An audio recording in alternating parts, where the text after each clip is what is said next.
And the stories of the Bible are often used as weapons.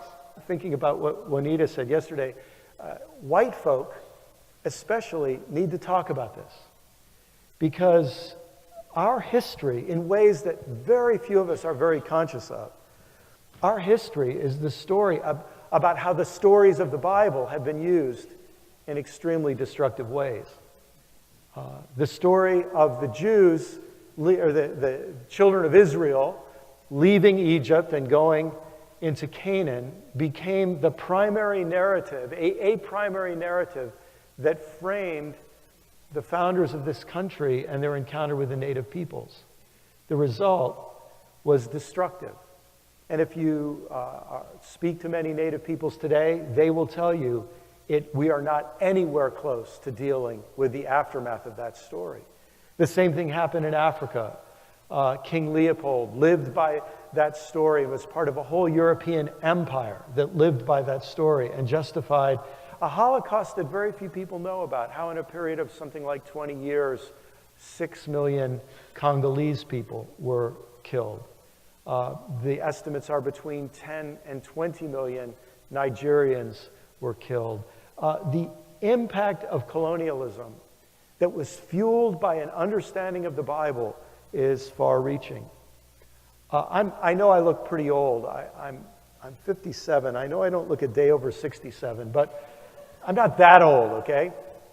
And when I was a boy in Sunday school, white church, I remember my Sunday school teacher teaching us from Genesis chapter 9, the curse, then they called it the curse of Ham. Now it's called the curse of Canaan. It was not a curse on pork products. It was a curse on one of Noah's sons.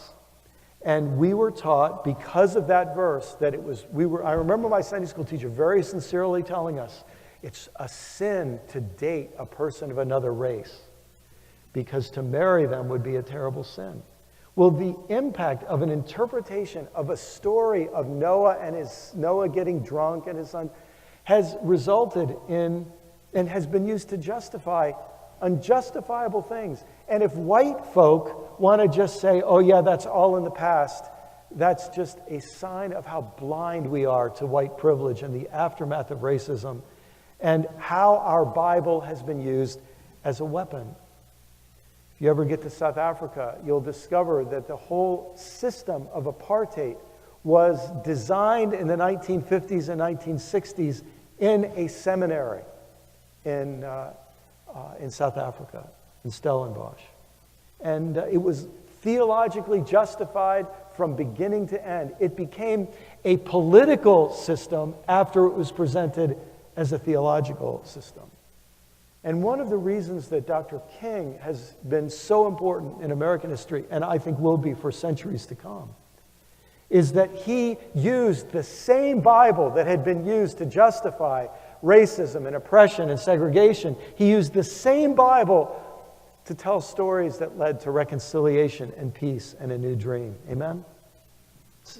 This is important. This issue of stories is important because of what it does inside of us. And then when stories form us and frame our encounter of the world, we create very different worlds. It's going on today. You ever spend any time in Israel? Please, if you go to Israel, please don't go on a religious tour where you see the holy sites of the Holy Land without seeing the unholy sites in a land filled with a lot of unholy stuff going on. Understand that stories from the Bible are being used today in frightening ways.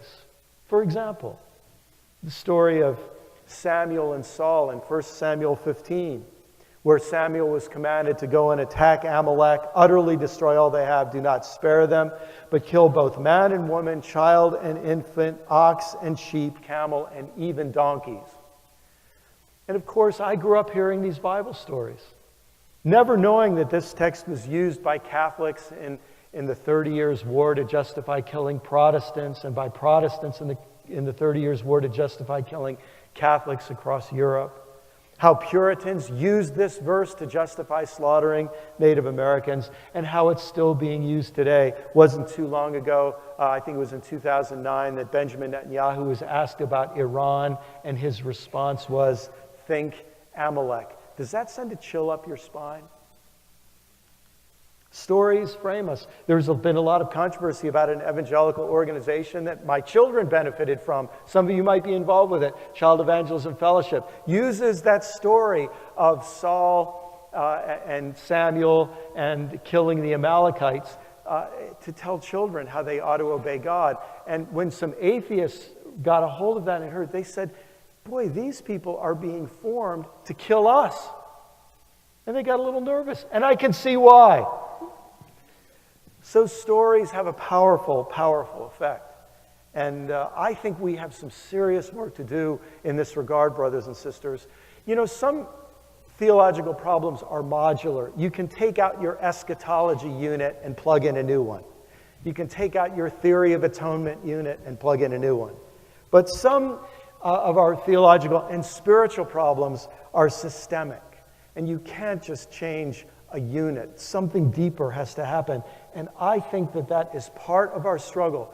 It's an especially important struggle for white Christians of European descent who've inherited a history that we didn't make happen, but we inherited it.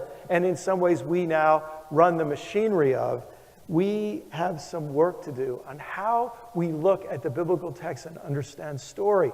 And I especially think this is important in regards to the big story that a lot of us assume is the biblical story. Now, it was mentioned before, I was an English major, and I taught college English. And one of the things we used to learn how to do is draw plot diagrams. And one day I was sitting in a coffee shop with a friend, and I tried to draw the plot diagram of the Bible that I had been taught.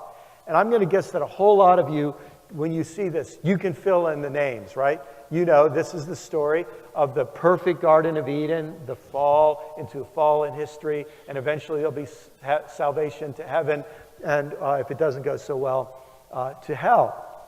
And I'll just tell you, maybe you weren't raised with this, but I was raised, this was the biblical story. Can I tell you, it's interesting, you'll never find the word "the fall" in the Bible. You know, this story is never told in the Bible, but a lot of us, we've never questioned this. And I know just for me to put this up is probably disturbing to some people because this is our only understanding of the Bible. And I wouldn't even deal with this if I didn't think that those atrocities that have happened in the past have something to do with this story. This story framed and formed us and empowered us to do some pretty scary things. And the terrible thing is, even worse things could happen in the future if we don't have some serious reconsideration of our story.